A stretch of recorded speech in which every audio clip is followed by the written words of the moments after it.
ஒரு மனிதன் எப்ப பார்த்தாலும் தோர்த்து கொண்டே இருந்தான்.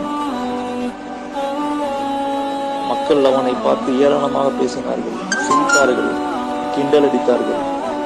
அப்போது மக்களிடம் பேசிக்கொண்டார்கள், அவன் அவ்வளவுதான், அவனுடைய வாழ்க்கை முடிந்துவிட்டது, அவனால் இனி எந்திரிக்கவே முடியாது என்று சொன்னார்கள். அவன் அந்த பேச்சை காதில் வாங்கவில்லை. அவன் போராடி கொண்டே இருந்தான்.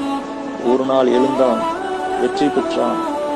அப்போது பேசிய மக்கள் எல்லாம் தலை குனிந்தார்கள். அப்போது அவன் சொன்னான் மக்களை பார்த்து, ஒரு மனிதன் இந்த பூமியில் இல்லாமலே வாழ்ந்தான் என்பது பெருமை அல்ல, விழும்போது எழுந்தான் என்பதுதான் பெருமை. வெற்றி என்பது எல்லாரிடத்திலும் வராது, நம்பிக்கை உள்ளவர்களிடம் மட்டும்தான் வரும். இந்த உலகமே உன்னை எதிர்த்தாலும், எல்லா சூழ்நிலையிலும் நீ தோத்துட்ட உன் முன்னாடி அலறினாலும் அத நீயா ஒத்துக்கிற வரைக்கும் எங்கேயும் எப்போதும் எவனாலே உன்னை ஜெயிக்க முடியும். Sign up.